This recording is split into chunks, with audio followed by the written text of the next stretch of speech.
안녕하세요. 이번 주는 비대면 온라인 영상 강의입니다. 사전에 얘기했듯이 이번 학기는 휴강을 2번 하게 되었죠. 보강 기간에 2번에 걸쳐 보강을 해야 합니다. 한 주 만에 2번을 수업하는 것이 쉽지 않아 한 번은 보강 기간에 수업을 하고 다른 한 번은 이렇게 비대면 영상 강의를 하게 되었습니다. 학생 여러분들의 양해를 바라며 영상을 감상해야 하는 기간이 설정되어 있죠. 그 기간 내에 영상을 100% 봐야지만 출석이 인정되니 주의하세요. 오늘은 존 롤즈의 정의론을 가지고 수업을 하겠습니다. 생모 연대를 보면 알 수 있듯이 존 롤즈는 그 생애가 20세기에 거쳐 있죠.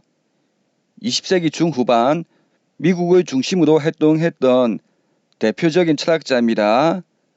생모 연대를 보니 상당히 오래 사셨죠. 롤즈는 정의의 문제라는 단위 주제만을 연구했는데 1958년도 공정으로서의 정의라는 논문을 발표한 후 정의의 문제와 관련된 주요 논문들을 발표해서 주목을 끌기 시작했습니다. 그 후 20여 년에 거친 탐구의 결실이 바로 정의론이라는 책이라 보시면 되겠습니다. 1971년도에 출판되었는데 이 책으로 롤즈는 세계적인 명성을 얻게 됩니다. 우리나라에서도 시중에 책이 번역되어 나와 있으니 쉽게 구할 수가 있을 겁니다. 예전에 번역되어 나왔었는데 근래에 보니 새롭게 번역되어서 나왔더군요. 다만 책 두께가 엄청납니다. 번역본이 1000페이지 정도 되던데 다 읽기가 힘들면 책의 초반부를 중심으로 읽어도 롤즈의 핵심 주장의 요지를 파악할 수 있습니다. 아니면 교재나 제가 만든 강의 자료에도 롤즈의 정의의 2원칙에 관한 내용이 나와 있으니 그것을 참조해도 되겠죠. 첫 번째 토론과 두 번째 토론은 롤즈의 정의의 2원칙에 입각해 사형제 폐지와 양심적 병력 거부에 대해 토론하죠. 1조와 2조, 3조와 4조는 이 영상을 참조하면서 롤즈의 정의의 2원칙의 핵심 요지를 파악해두면 좋겠습니다. 여하튼 롤즈는 정의론이라는 이 책으로 세계적인 명성을 얻게 됩니다. 현대 영미 철학계에서는 이 책을 세계적 대작으로 평가하면서 이런 찬사를 쏘아내기로 했습니다. 양차 세계대전 이후 도덕 철학에 있어서 가장 중대한 성과, 현대에 있어서의 정의 개념에 대한 가장 심오한 연구, 철학에 있어서 현대적 고전 등의 최고의 찬사를 아끼지 않았습니다. 그래서인지 요즘의 사회철학자들이나 윤리학자들은 일단 롤즈의 정의론을 짚고 넘어가야 할 정도입니다. 롤즈 이후의 사람들이라는 말이 있을 정도로 롤즈가 정의의 문제와 관련해서는 하나의 기준이 된다고 할 수가 있는 거죠. 정의의 문제와 관련해서는 롤즈를 계승하거나 아니면 비판하거나 하나의 기준이 된다고 할 수가 있는 거죠. 그래서 롤즈 이후의 사람들이라는 말이 나온다고 보면 되겠습니다. 존 롤즈를 비판하는 입장에는 먼저 로버트 노직이 있습니다. 아나키에서 유토피아로라는 제목으로 책이 시중에 번역되어 나와 있는데 여기서 그는 자유지상주의적 입장을 견지하며 국가의 역할을 최대한 줄이려는 최소주의적 국가론을 제시합니다. 노직은 롤즈 정의관의 평등주의적 요소를 비판한다고 볼 수가 있습니다. 신자유주의가 이에 가깝다고 할 수가 있는 거죠. 로버트 노직과 다른 관점에서 롤즈를 비판하는 입장은 공동체주의가 또 있습니다. 마이크 와이저나 그리고 최근에 정의의 문제와 관련해서 우리나라에서 한때 인기가 있었던 마이크 샌델도 공동체주의에 가깝다고 보면 되겠습니다. 이들 공동체주의자들은 롤즈의 방법론을 중심으로 비판하는 경향이 있습니다. 이렇게 존 롤즈를 기준으로 해서 그를 계승하거나 아니면 비판하는 입장으로 나뉜다고 볼 수가 있습니다. 그만큼 정의의 문제와 관련해서 롤즈의 정의론은 중요한 영향을 미치게 됩니다. 이제 롤즈의 방법론을 보겠습니다. 그는 사회계약론적 전통을 비판적으로 계승하면서 정의의 원칙을 도출하려고 했습니다. 대표적인 사회계약론자에는 홉스, 로크, 루소, 칸트가 있습니다.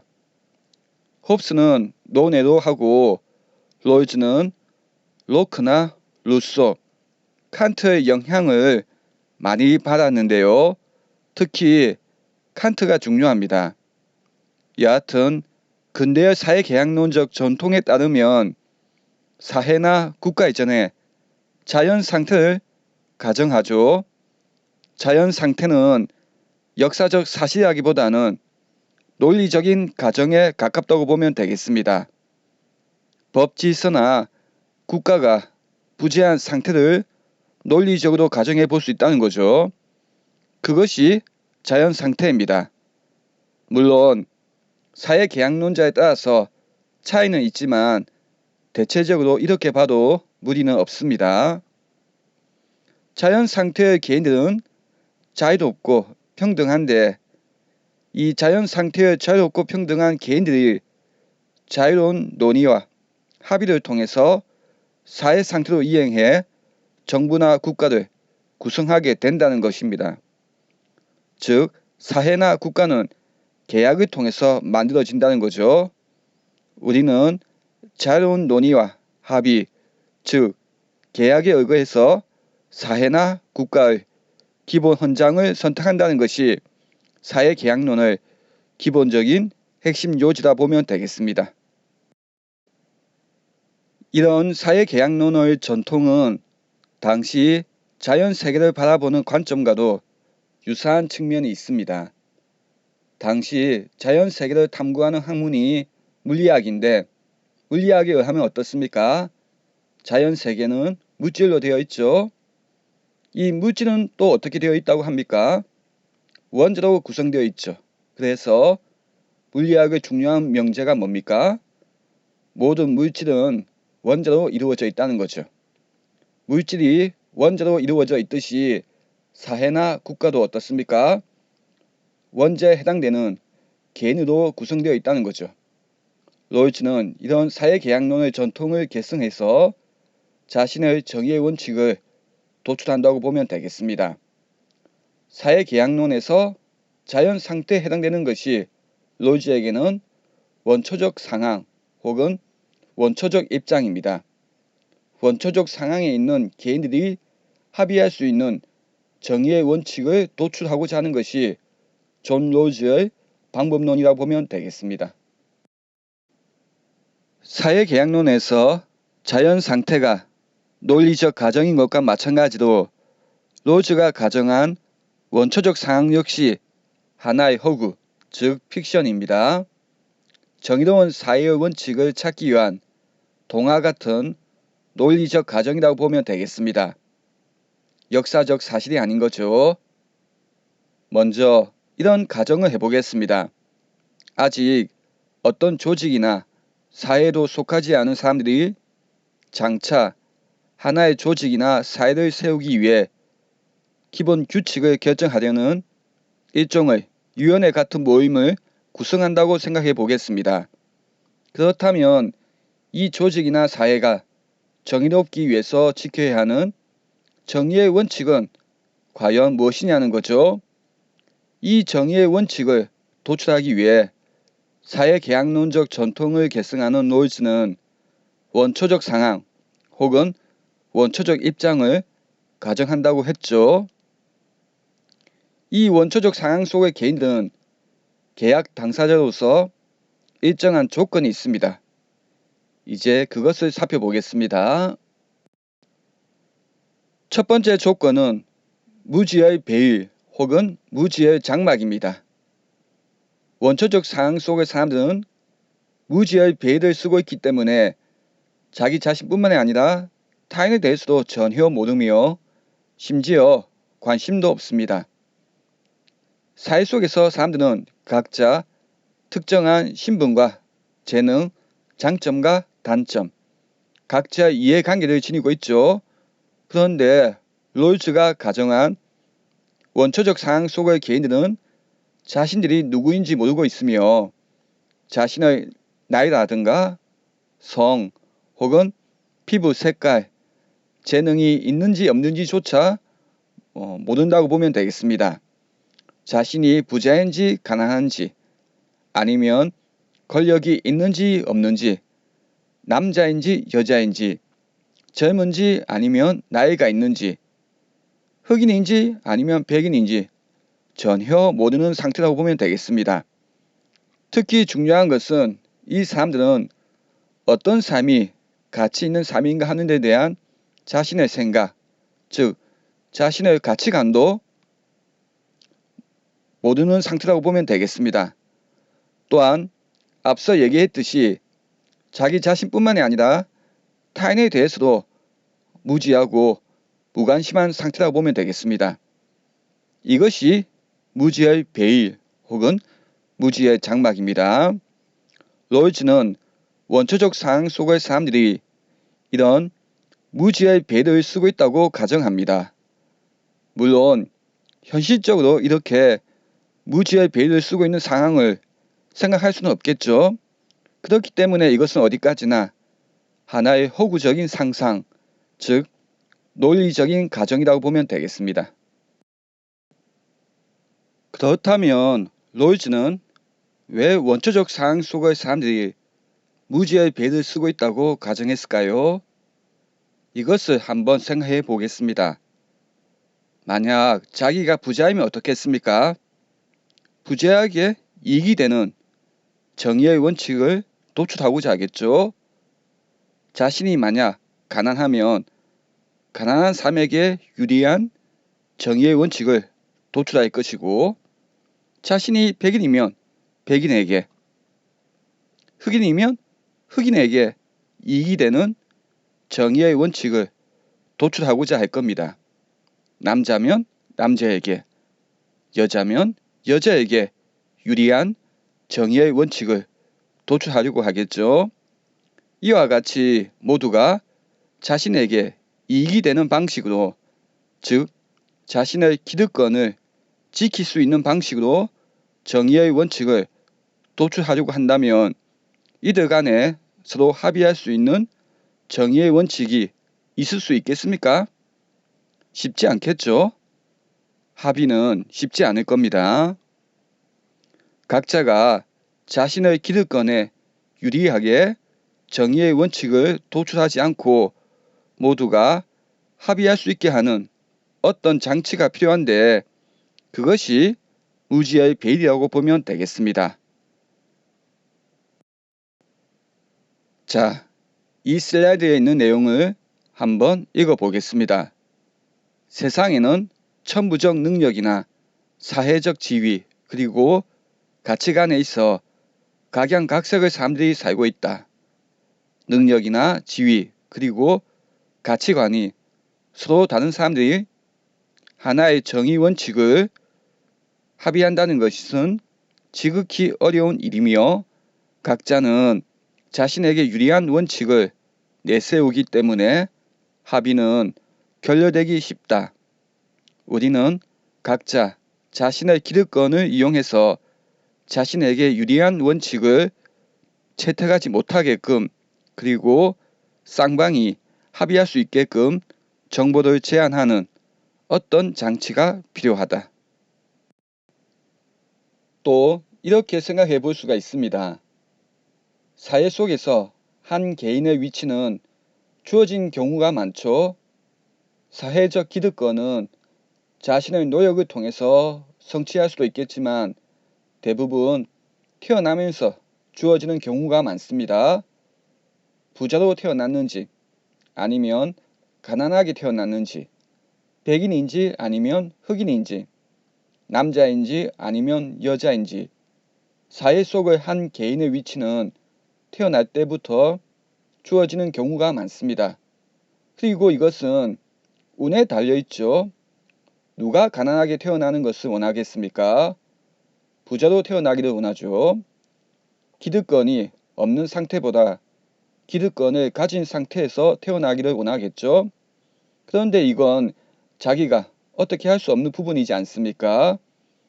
그렇게 태어났는데 어떻게 하겠습니까? 이것은 운, 즉 운명에 달려있다고 보면 되겠습니다. 그 운이 행운이 될지 아니면 불운이 될지는 자신과는 무관하게 주어진 거라고 할 수가 있겠죠. 그리고 앞서 얘기했듯이 각자가 가지고 있는 이 기득권을 지키려고 한다면 이들 간에 서로 논의하고 합의하여 도출할 수 있는 정의의 원칙은 쉽지 않겠죠. 또한 어떤 사람이 이 운을 자신의 실력이라고 주장한다면 그것을 공정하다고 정의롭다고 할 수가 있겠습니까? 그렇지 않겠죠. 여기 야구 경기가 있습니다. 어떤 사람은 홈에서 시작하고 또 어떤 사람은 1루에서 시작하고 또 어떤 사람은 3루에서 시작한다면 이 경기는 공정하다고 할 수가 있겠습니까? 아니겠죠. 그런데 3루에서 시작하는 사람이 자신의 위치는 운이 아니다. 이 또한 실력이라고 한다면 이것이 정의라고 할 수 있나요? 그렇지 않겠죠. 다른 사람들이 받아들이기가 쉽지 않을 겁니다. 이러한 불공정을 막기 위한 하나의 장치가 무지의 배이라고 할 수가 있습니다. 운에 의해서 주어지는 자신의 사회적인 위치를 갈호 속에 넣어보자는 거죠. 자, 한번 읽어보겠습니다. 무지의 배는 천부적 재능과 사회적 지위, 즉 각자 자신에게 유리한 원칙을 선택하게 하는 우연적이고 운명적인 변수를 갈호 속에 넣거나 그에 대해서 판단 중지를 하게 하는 장치이다.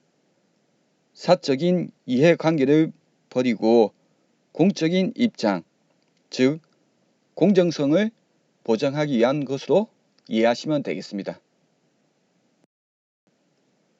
원초적 상황 속의 개인들은 무지의 배를 쓰고 있어 자기 자신이나 타인에 대해서 무지할 뿐만이 아니라 관심도 없었습니다.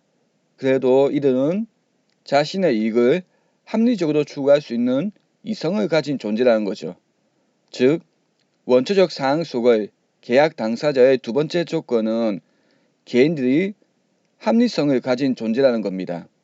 이 사람들은 주어진 목적을 성취하는 데 있어 최선의 수단이 무엇인가를 알 수 있고 그것을 선택할 수 있는 합리성의 소유자인 거죠. 롤즈에 따르면 원초적 상황 속의 이 사람들은 천사이거나 혹은 악마일 필요가 없습니다. 개인들은 합리적인 존재이지만 지나친 시기심도 지나친 동정심도 갖지 않은 존재로 생각하면 되겠습니다. 사람들이 천사와 같이 지나치게 이타적인 존재이거나 악마와 같이 극단적 이기주의자이면 정의는 문제가 되지 않겠죠. 정의라는 개념은 각자가 자신의 정당한 몫을 요구하고 그것을 누리는데 관심을 가질 때 문제가 되기 때문입니다. 그런데 천사와 같은 지나치게 이타적인 존재는 자신의 권리를 희생하면서까지 타인을 위하는 존재이죠. 원초적 상황 속의 개인들이 이런 천사라면 그런 사람들 간에 자신의 정당한 권리를 지키고 누리는 것에 대해서 그다지 욕망하지 않겠죠. 이에 반해서 악마와 같은 극단적인 이기주의자이면 어떻게 되겠습니까? 자신의 권리뿐만이 아니라 타인의 존재나 권리 역시 자신의 이익을 위해서 이용하려고 하겠죠. 자신의 이익이나 목적을 실현하기 위해서는 타인을 수단화하고 도구화하는데 전혀 문제의식을 가지고 있지 않을 겁니다. 그러면 원초적 상황 속의 개인들이 이런 극단적인 이기주의자들로 구성이 된다면 어떻게 되겠습니까? 이런 사람들 간에 자유로운 합의가 가능하겠습니까? 서로 합의할 수 있는 정의의 원칙을 도출하기가 쉽지 않을 겁니다. 결국 어떻습니까? 원초적 상황 속의 사람들이 이렇게 지나치게 이타적인 존재이거나 극단적인 이기주의자이면 서로 합의할 수 있는 정의의 원칙을 도출하기가 쉽지 않겠죠. 그래서 롤즈에 따르면은 원초적 상황 속의 사람들은 자신들의 권리를 지키고 그것을 누리는데 관심이 있으며 자신의 이해관계를 합리적으로 추구할 수 있는 존재, 즉 합리적인 개인주의자로 가정한다고 보면 되겠습니다. 자신의 이익과 마찬가지로 타인의 이익도 존중하는 평화 공존을 바라는 건전한 개인주의자들 간에만 정의는 의미 있게 논의될 수 있다는 거죠. 이게 두 번째 조건입니다. 여기까지 원초적 사항에 대해서 살펴보았습니다. 사회계약론의 자연 상태에 해당되는 원초적 사항은 일종의 논리적인 가정, 즉 허구이자 상상이라고 했었죠. 원초적 사항의 계약 당사자의 두 조건인 무지의 배의과 합리적 개인주의는 일종의 사고실험이라고 할 수가 있습니다. 서로 간의 이해관계를 분간할 수 없는 처지에서 자신의 이익에 부합하는 선택을 해야 하는 경우를 상상해 보자는 거죠. 이런 이상한 상황에 처한 사람들이 각자 자신의 이익을 합리적으로 추구할 때 과연 어떠한 정의의 원칙에 합의하게 될 수 있냐는 거죠. 어디까지나 머릿속에서 생각하는 거라고 보면 되겠습니다. 원초적 상황 속에 있는 계약 당사자, 즉 무지의 배를 쓰고 있지만 합리적인 사람들은 어떤 정의의 원칙에 합의 가능할까요? 계약 당사자들은 기본 가치를 어떤 방식으로 분배하는 것을 정의라고 생각할까요? 롤즈는 실질적인 정의의 원칙을 제시하기에 앞서 원초적 상황 속에 있는 사람들은 정의의 원칙에 대한 여러 대안을 놓고 어떤 선택 규칙에 따라서 그중 하나의 원칙을 선택할 것이라고 봤습니다. 자기 자신과 타인에 대해서 무지할 뿐만이 아니라 무관심하지만 자신의 이익은 합리적으로 추구할 수 있는 사람들은 최악의 상황을 설정해가지고 위험 회피적인 선택을 할 가능성이 높다는 겁니다. 그게 자신의 이익에 부합하는 합리적인 선택이라는 거죠. 왜냐하면 무지의 배를 벗었을 때 만약 자신의 사회적인 위치가 기득권 계층에 속해 있다면 좋겠지만 그렇지 않다면 어떻게 되겠습니까? 이번 생은 쉽지 않겠죠. 결국 어떤가요? 혹시나 자신이 최악의 상황에 놓일 가능성도 있다는 것을 염려해서 위험 회피적인 선택을 할 거라는 거죠. 그게 합리적이라는 겁니다. 자, 여기까지가 첫 번째 시간의 강의 영상입니다. 강의 영상을 만들 때 최대한 잡음이 섞이지 않게 녹음하려고 했는데 학생 여러분들이 듣기에 어떤지 모르겠네요. 혹시나 잡음이 들린다고 해도 어쩔 수 없는 부분이 있으니 양해해 주세요. 첫 번째 시간에는 존 롤즈에 관해 간략히 살펴보았고 그가 정의의 문제에 관해 연구한 방법론과 정의의 원칙을 제시하기 위해 가정한 원초적 상황에 대해서 살펴보았습니다. 원초적 상황 속의 사람들은 무지의 배의가 합리적 개인주의의 조건을 가지고 있다는 것을 확인했죠. 이것을 중심으로 공부하세요. 그러면 두 번째 강의 영상도 잘 들어주세요.